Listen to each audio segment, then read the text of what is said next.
Hey, good morning. Happy Thursday. Amber Goodrich here, the Yourself Fit. I've been a little bit quiet this week. I apologize. It was a chaotic week. I had two night trainings for the K-12 teachers. I was leading some night trainings for them. And then my husband had surgery. So trying to navigate that with all the sports practices turned into a bit a busier week than I was intending. But I wanted to ask if you talk to your kids, if you have kids, do you talk to them about nutrition? Or how do you talk to them about nutrition, if at all?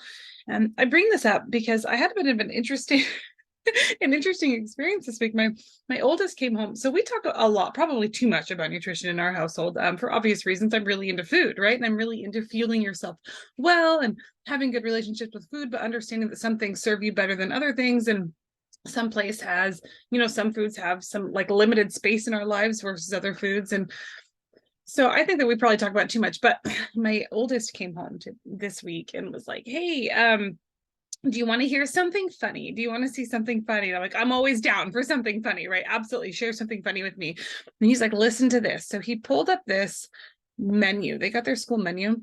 Let's see here. Where is the menu? It's here. Okay, let me show you this. This is what it says. And there's a lot of really great information in this. Okay, so this is their monthly school menu. And apparently it's National School Breakfast Week. Who knew?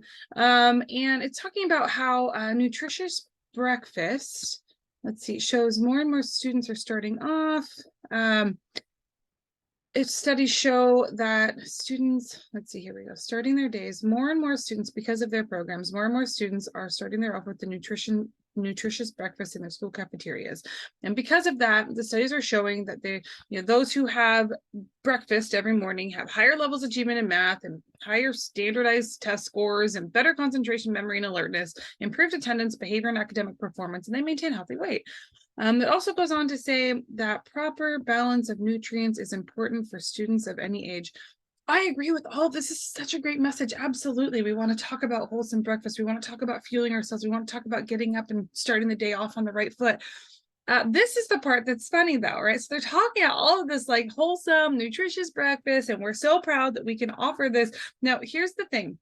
I want to preface this conversation with, if you're somebody who uses the services, if you're somebody who relies on these services, I am not, absolutely not shaming you as a parent. A fed child is better than an unfed child. Okay, I am not attacking anybody who relies on school lunches or who relies on school breakfast to make sure that their children have food in their bellies. So please know that that's not what I'm saying. At this point, I am frustrated and like ashamed of our government and the policies, because those policies are what drive these menus. So I want to be very clear that I am not parent shaming here. You got to do what you got to do. I'm upset with the fact that we are teaching our children that somehow the menus that they're providing are nutritious. And those, of course, these menus are driven by government policies. So I'm not blaming parents at this point. I'm absolutely blaming the government policies that drive these menus. But let me share the menu with you.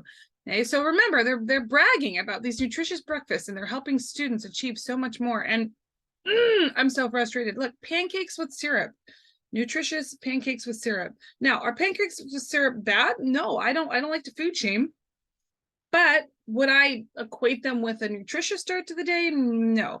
Bagels and cream cheese. It says cheese. It means cream cheese. Okay, cool. Bagels are fine, and cream cheese is fine too. There's a little bit of protein in that, but like on its own, you're just waiting for like sugar crashes here.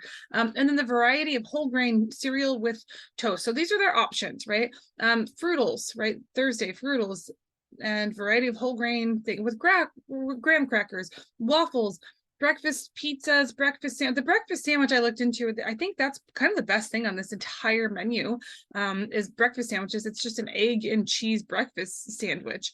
If you're looking at like breakfast rounds here, that's actually just an oatmeal chocolate chip cookie. That's what they're calling a breakfast round. And if you're like, well, whole grain cereal, that might be so bad. Okay, here, let me show you what whole grain cereal means to these people. Whole grain cereals. This is their menu. Trix, Cocoa Puffs, then you have your Apple Fruital Stick, Cocoa Puff cereal, and Lucky Charms. These are our children's choices for nutritious breakfast to get their day started. I'm so bummed about this, because what are we teaching our children, right? I think that it's really important that we sit down and talk about what it really means to approach our nutrition in a whole balanced way. Nothing about that was balanced. That was all carb, carb, carb, carb, carb. There's no protein, very little fats. Their choices of milk is probably one of the best choices that they have, and it's 1% or skim.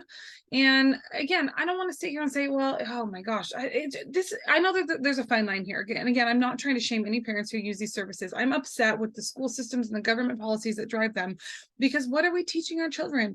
Now, I'm lucky. I'm super lucky because my son recognized that there was a disconnect there, right? It's talking about nutritious choices, and then the very first choice is pancakes with syrup. He knows that that's not necessarily a nutritious choice, but not everybody does talk about that in their house. So not every child does have the awareness to see that there's a disconnect there, and so they're learning that things like pancakes and syrups and Cocoa Puffs and Tricks, these are nutritious. And I would encourage you, this, I guess my takeaway here is, I would encourage you to have some sort of discussion about nutrition. It can be on, a superficial level. If you're not comfortable with it, I totally understand. Food is hard, right? Adults have not figured it out. So if adults have not figured it out, how do we expect us to be able to teach our kids properly? So I totally understand that. So it can be kind of superficial if you want.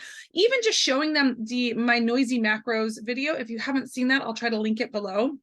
But even just showing them the noisy macros so they have an understanding that sugar makes them go whoop and then burn out. Okay. And then if you add in without the energy there, if it's just pure energy, you're going to have a crash. So if you want sustainable energy and you want that ability to concentrate throughout the day, right? And if you want the ability to focus, you need to add things in like fats and proteins. So you get that nice, sustainable sort of energy. That's all that's in the macro, noisy macro video. But I just think it's important. We wonder why our kids are having attention issues, and we wonder why our kids are having behavior issues in the classroom, and we wonder why it seems like, they're not necessarily getting as much out of their education as they could. And we're starting the day off with, we're setting them up for energy crashes and all sorts of crazy things. Pump a child full of sugar and then tell them to sit for an hour. How is that going to work out for you? Our poor teachers, oh man, more power to you for having to navigate this. I have I have the utmost respect for our K-12 teachers. You guys have to deal with so much. And now we are loading our children up with ammunition against our teachers. Here, have all of the sugar. Now send them to their teachers and sit all day. There's just a huge disconnect in our society with nutrition and our kids' behaviors and the connection between the two. So sit down and have a conversation. What does it mean to have a balanced meal? Do our children understand that there's a deep connection between the things that we fuel ourselves and our mind, right? If you're feeling down and out, you can help lift your mood by doing simple things like eating an apple with peanut butter or strawberries, or fueling yourself with something nutritious, instead of guiding ourselves to try to dampen those emotions with things that don't necessarily support the functions of our bodies, diving into the ice cream.